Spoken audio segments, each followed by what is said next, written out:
A paz do Senhor, amados e queridos irmãos, tudo bem? Eu sou o pastor Valmir Ribeiro e trago mais um vídeo, aula da nossa Escola Bíblica Dominical, com um tema muito especial: Jesus vence a morte. É a nossa 12ª lição da classe dos jovens. O texto principal diz assim: Disse-lhe Jesus: Não me detenhas, porque ainda não subi para o meu Pai, mas vai para os meus irmãos e diz-lhes que eu subo para o meu Pai, e vosso Pai, meu Deus e vosso Deus. João capítulo 20, versículo 17. Resumo da lição. João descortina a revelação de Jesus como Deus e o que isso representa para a nossa redenção. Muito bem, vamos ver o que significa nós termos o Senhor Jesus se posicionando como nosso Deus. Ele fala: eu subo para o meu Pai, vosso Pai, e para o meu Deus, o vosso Deus. Então nós vamos ver que Jesus vai trazer essa ideia de que ele é Deus como Pai e ele está nos propiciando um caminho, um lugar junto ao Pai. Não esqueça, nele nós temos um acesso direto ao Pai. Eu aproveito para lhe convidar a você estar comigo no canal, acionar as notificações e não perder nenhum de nossos vídeos. Nós temos já aí gravado as lições bíblicas dos adultos, dos jovens, dos adolescentes, dos juvenis. Tem sido bênção. E ter você na nossa classe dos jovens é algo assim muito importante. E espero que esta lição de hoje toque profundamente em seu coração. Vamos lá. Quais são os objetivos da lição? Primeiro, apresentar a conclusão do ministério de Jesus na terra, explicar a prisão e crucificação de Jesus e saber que Jesus venceu a morte. Tudo isso é muito importante. A nossa lição está baseada no Evangelho de João, no capítulo 20, do verso 1, 2, depois o 9, o 11, e depois o 14, depois o 16 e o 17. Vamos fazer essa leitura. E no primeiro dia da semana, Maria Madalena foi ao sepulcro de madrugada, sendo ainda escuro, e viu a pedra tirada do sepulcro. Correu, pois, e foi a Simão Pedro e a outro discípulo a quem Jesus amava, e disse-lhes: Levaram o Senhor do sepulcro, e não sabemos onde o puseram. Porque ainda não sabiam a Escritura que diz que era necessário que ressuscitasse dos mortos. E Maria estava chorando fora junto ao sepulcro. Estando ela, pois, chorando, abaixou-se para o sepulcro, e viu 2 anjos vestidos de brancos, assentados sobre onde jazera o corpo de Jesus, um à cabeceira e outro aos pés. E disseram-lhe eles: Mulher, por que choras? E ela lhe disse: Porque levaram o meu Senhor, e não sei onde o puseram. E, tendo dito isso, voltou para trás e viu Jesus em pé, mas não sabia que era Jesus. Disse-lhe Jesus: Maria. E ela, voltando, disse-lhe: Rabone, que quer dizer mestre. Disse-lhe Jesus: Não me detenhas, porque ainda não subi para o meu Pai, mas vai para os meus irmãos e diz-lhes que eu subo para o meu Pai e vosso Pai, para meu Deus e vosso Deus. O Senhor vai dizer a Maria Madalena: Olha, por favor, sou eu, mas ainda não dá para me segurar aqui, Maria, porque eu tenho uma tarefa muito importante. Eu preciso me apresentar diante do meu Pai como o todo vencedor, o todo poderoso, como aquele que venceu o inferno e venceu a morte. A introdução diz: na lição deste domingo refletiremos a confirmação dada pelo Pai a respeito da plena e perfeita obra de Cristo, sua ressurreição dentre os mortos, razão maior de nossa esperança. Eu não canso de dizer o seguinte: se Jesus tivesse somente vindo, amém, maravilha, o Filho de Deus veio. Se o Filho de Deus tivesse vindo, tivesse morrido, amém, o Filho de Deus veio e morreu por nós. Mas tudo iria ficar do jeito que estava. Mas quando Jesus morre, quando Jesus vem, quando Jesus morre e ressuscita ao terceiro dia, não tem mais para o inferno, não tem mais por inimigo das nossas almas, porque Jesus, na sua ressurreição, está decretando a vitória sobre o inferno e sobre a morte. Maranata, maravilha! Oh, Jesus, volta logo. Conclusão do ministério de Jesus na terra. O lava-pés. Novamente, João apresenta informações importantíssimas do ministério de Jesus, não encontradas nos outros 3 evangelhos. Uma delas é o ato de lavar os pés dos discípulos na ceia da última Páscoa. Uma extraordinária lição de humildade, de valor simbólico, pedagógico e inspirador, embora não represente a instituição de uma prática. Jesus fez ali para dar uma lição para eles. Naquele momento, Jesus estava passando por eles uma lição muito importante de humildade. Era como Jesus queria que eles entendessem, que entre eles não haveria um maior, mas o maior serviria ao menor. E essa era a ideia que o Senhor Jesus queria passar com a questão do lava-pés. Jesus estava demonstrando aos discípulos o dever que tinha de servir com atitudes humildes, não se prevalecendo jamais de suas posições. Por quê, irmãos? Às vezes as pessoas que galgam posições, inclusive no reino de Deus, na igreja, se julgam tais pessoas acima de qualquer coisa. São verdadeiros senhores da igreja.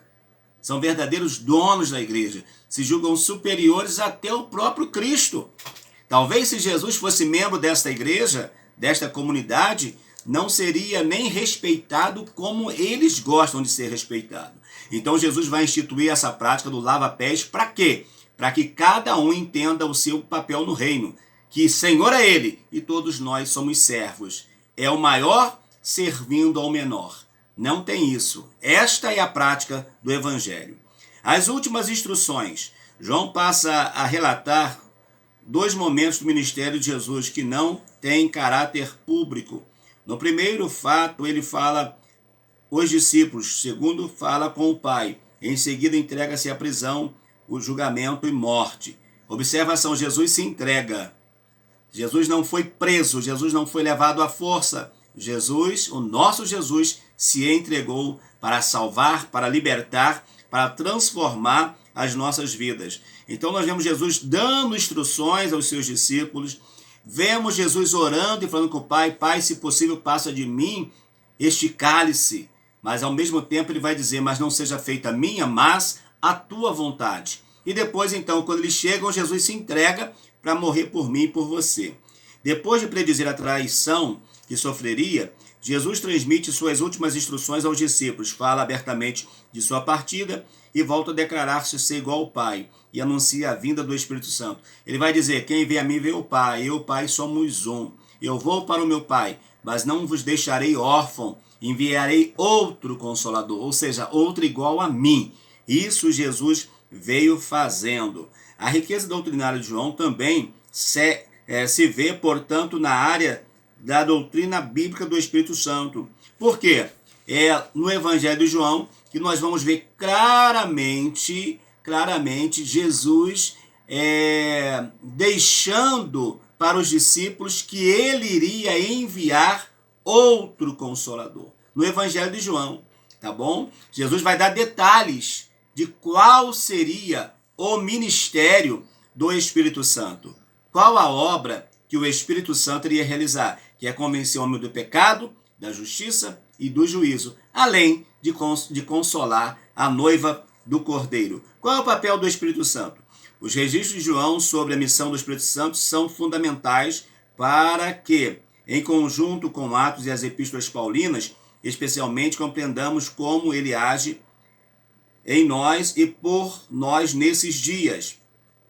O Espírito da Verdade não apenas habitaria com os discípulos, mas estaria neles, o que se cumpriu após a ressurreição de Cristo.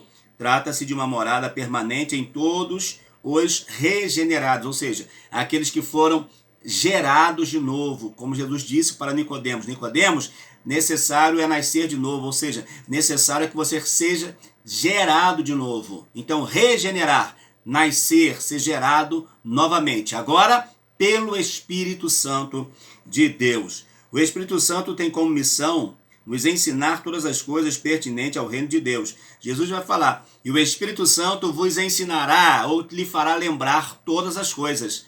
O Espírito Santo nos ensina se nós lermos a palavra e vai nos fazer lembrar também se nós lermos a palavra. Jovem, se você não gosta da Bíblia, se você não gosta de ler a Bíblia, se você não gosta da escola dominical, se você não gosta de orar, irmão que está nesse ponto agora comigo, se você não gosta de orar, não gosta de ler a Bíblia, não gosta de estudar na escola dominical, não gosta dos estudos que o seu pastor traz na igreja, nas terças-feiras ou nas quintas-feiras, que são os cultos de oração, então, o Espírito Santo não vai te fazer lembrar nada, porque você não quer aprender. Para você lembrar, você tem que aprender. Senão, nunca você vai conseguir lembrar. No segundo tópico, vamos falar sobre a prisão e crucificação de Jesus. É chegada a hora. Depois de tantas ameaças investidas dos judeus, estava chegando a hora de Jesus se entregar à crucificação. Como um último ato antes de seguir para o cenário de sua prisão, Jesus levanta os olhos ao céu e fala com o Pai, e estava seguro de que em tudo havia glorificado aquele que o enviara. Jesus vai entender que mesmo assumindo a sua forma humana, Jesus 100% homem, 100% Deus. Jesus sobe a cruz para morrer como homem. Perfeito? Jesus morre como homem, até porque Deus não morre. Quem morreu na cruz foi o homem, tá certo? Jesus, homem, precisou pagar, precisou derramar o sangue humano. Para quê? Para nos salvar, para nos libertar do poder do pecado, nos libertar das garras de Satanás. Então Jesus ele vai fazer isso, ele vai se entregar, consumando a obra. O interessante é que ele fala, Pai, tudo que o Senhor me deu para fazer, eu fiz. Tudo que o Senhor mandou eu fazer, eu fiz. Então, eu cumpri a minha missão. Eu posso partir. Eu posso ser crucificado. Porque eu caminhei até aqui, trouxe os meus discípulos até aqui, dei instruções para eles do que vai acontecer. Então, Senhor, cumpri a minha tarefa. Agora, segue-se o que vai precisar acontecer para a conclusão dos fatos. Mas Jesus entende que ele fez exatamente o que precisava ser feito. E nós destacamos sempre que Jesus não foi preso à força. Jesus se entregou voluntariamente. No Getsemane, ou Getsemane, como na tradução original, se traduz Getsemane. Mas, ao longo de toda a nossa vida cristã, nós sempre ouvimos falar Getsemane. Então, continue falando Getsemane, não tem problema algum. E aqueles que são estudados, que fale Getsemane. Mas fique aí com aquilo que você aprendeu, que não vai alterar nada. O significado do Getsemane ou do Getsemane é prensa de azeite. Eita, é ali Jesus começa a ser prensado. Jesus começa no Getsemane ser prensado de uma forma terrível, a ponto de um médico Lucas dizer que ele suou gotas de sangue. E o médico que falou, ele vai entender do que está falando. Olha, não é fácil não. Então diz assim, no sopé do Monte das Oliveiras havia um horto ou jardim chamado Getsemane. Jesus tinha por costume aquele lugar quando estava em Jerusalém. Assim fez também na noite que seria preso. Os evangelhos sinóticos narram com mais detalhes esse momento tão cruciante ou tão importante, tão marcante para Jesus. Mateus vai contar que ele foi ali orar. Jesus vai orar, leva com ele Pedro, Tiago e João e diz para vocês, fiquem aqui que eu vou mais à frente. Mas orem comigo, por favor. Jesus vai, quando volta estão dormindo. Jesus fala, gente, acorda aí, vocês não podem orar comigo só um pouquinho? Fica vigilante. Olha, vamos lá. Aí Jesus vai. Jesus, quando volta, eles estão dormindo. A Bíblia vai dizer que eles ficaram muito carregados de sono. E eu, uma vez pregando uma mensagem na igreja, eu pude dizer o seguinte, e é uma verdade, você vai entender isso.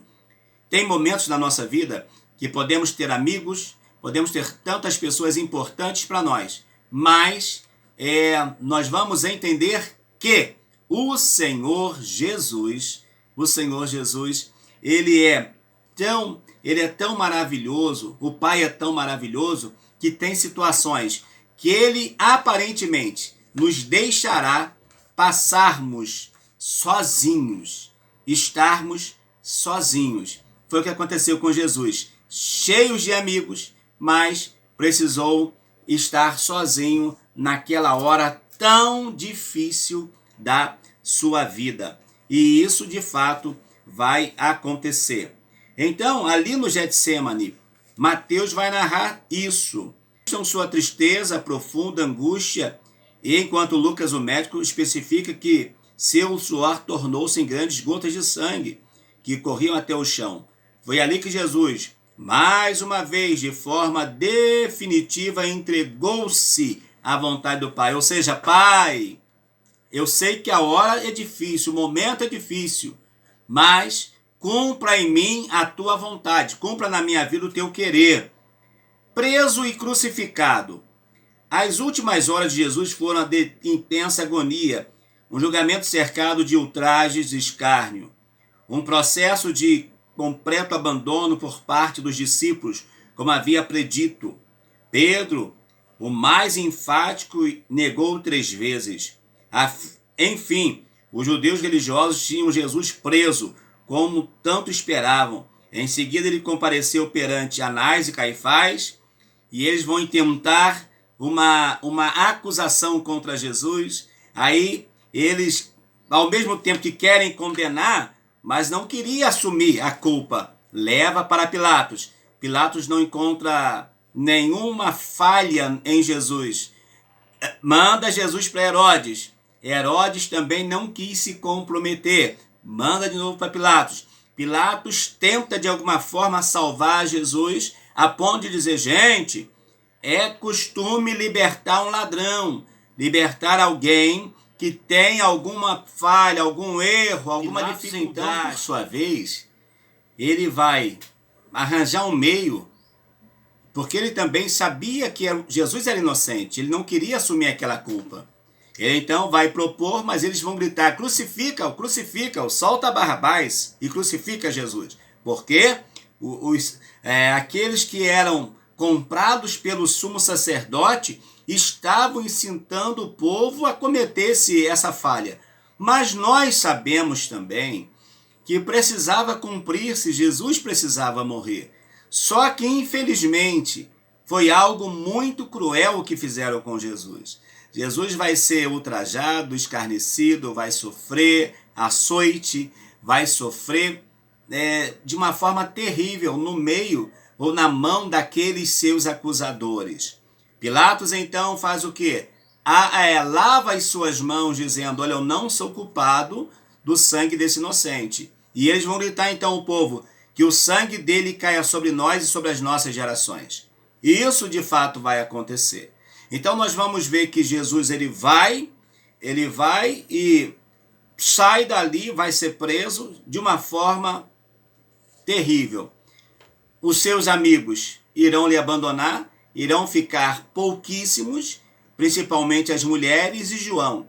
Os demais, inclusive Pedro, como Jesus disse que ele iria o negar, de fato, o negou por 3 vezes e o galo cantou. O sofrimento, irmãos, de Jesus é um sofrimento que não tem como. Até um tempo atrás lançaram aquele filme, muito sério, muito forte, mas aquilo ali ainda não foi, na verdade, porque ali foi uma encenação, mas o que Jesus viveu foi terrível mesmo. Alguém fala que as chicotadas, com aquele chicote terrível que eles aprontaram, com ponta de osso, com chumbo, batia no corpo de Jesus, arrancava pedaço de carne, a ponto das pessoas verem até os ossos do Senhor Jesus. Foi muito terrível, irmãos. fora as outras coisas que aconteceram. Mas tudo isso Jesus fez, sabe por quê? Porque me amou, porque ele te amou. No 3, ele venceu a morte. O curso da vitória. O ápice ou ponto central da vitória de Cristo é, sem dúvida, o fato de, no terceiro dia, ele ter ressurgido ou ressuscitado dentre os mortos. Essa vitória decorreu de todo um processo de obediência e entrega que começou com a sua decisão de submeter-se à encarnação. Jesus, quando se submete à encarnação, se faz, como diz lá em Filipenses, menor do que os anjos, assumindo a forma de servo. Ele já está ali ele já começa a perder, ali ele já começa a abrir mão de muitas coisas, para que depois ele reconquistasse novamente.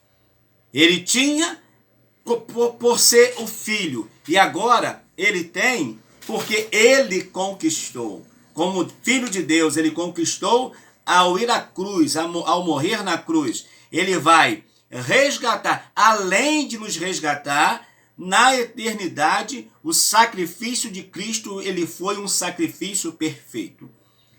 As demais religiões são boas? São, mas os seus fundadores, a maioria deles, estão ainda têm seus restos mortais, têm seus ossos, têm o seu lugar aonde eles foram sepultados.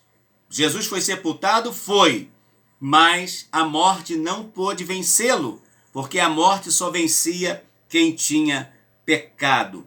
Ao aceitar fazer-se semelhante aos homens, Jesus estava desafiando os poderes daquele que tinha a dominação do império, que é o diabo.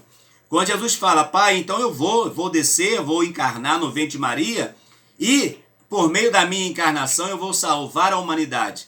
Quando Jesus faz isso, irmãos, ele tira do diabo o poder que o diabo tinha, porque ele tinha o diabo, o diabo tinha o poder sobre as coisas do mundo, sobre as coisas que o sistema do mundo, mas Jesus, quando vence, Jesus toma esse poder, esse controle, tudo vem a ser dele. Jesus vai dizer, todo, não é meio, não é uma porcentagem, mas Jesus vai dizer, todo o poder é-me dado no céu e é-me dado na terra. Então Jesus, o seu poder é absoluto.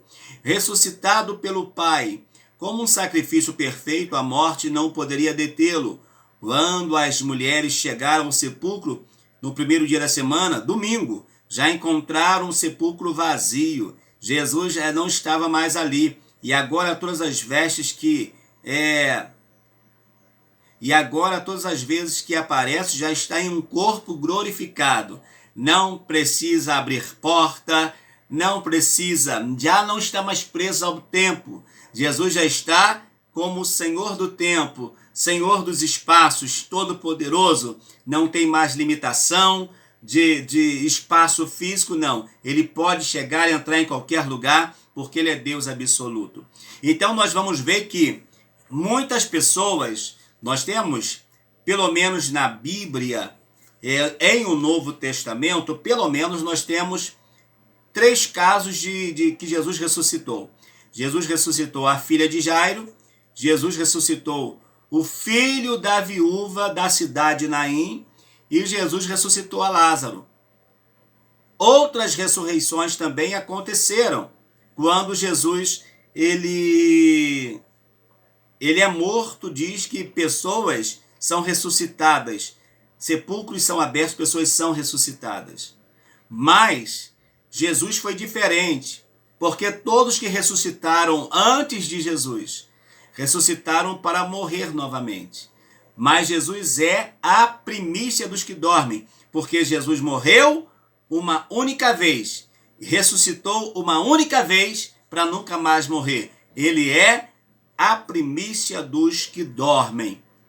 E assim como Jesus morreu e ressuscitou, nós também temos vivo esta esperança, que um dia nós que morrermos, iremos ressuscitar, ou nós vivos seremos transformados a encontrar o Senhor, como diz Paulo lá aos Tessalonicenses. O valor da ressurreição. A pregação da ressurreição de Cristo foi a mensagem principal dos crentes primitivos, justamente porque esse fato é a razão maior da nossa esperança. Ou seja, a ressurreição é a maior esperança da igreja, está na ressurreição de Cristo. Porque se ele ressuscitou, logo a nossa pregação não é vã. Mas se ele não ressuscitou, como alguns não acreditam na ressurreição, então estão pregando à toa. Mas se cremos que ele ressuscitou, esta nossa pregação tem base, e essa base é muito importante, que nos leva à vida eterna. Maravilha! Na igreja de Corinto havia, da parte de alguns, a negação da ressurreição dos santos. Paulo prega sobre a ressurreição, invocando justamente o fato de Jesus ter ressurgido dentre os mortos. 1 Coríntios capítulo 15, ele é fantástico, é uma aula para falar sobre a ressurreição de Jesus. É maravilhoso, capítulo 15, de 1 Coríntios. Ele é fantástico para nos ensinar acerca da ressurreição. O valor da ressurreição de Cristo, portanto, é o fundamento maior de nossa fé e esperança, e no que consiste o poder de nossa pregação. Além de apontar para o futuro da glória, a ressurreição de Jesus também é um elevado e indispensável valor, tem para nós no nosso presente, e que dá sentido e propósito à nossa vida, tirando-nos da miserabilidade de uma existência meramente terrena e carnal. Ou seja, a nossa salvação em Cristo, quando cremos que Jesus ressuscitou, nos abre os horizontes da vida eterna. A ressurreição de Cristo nos abre os horizontes de uma vida fora desta vida que nós vivemos aqui.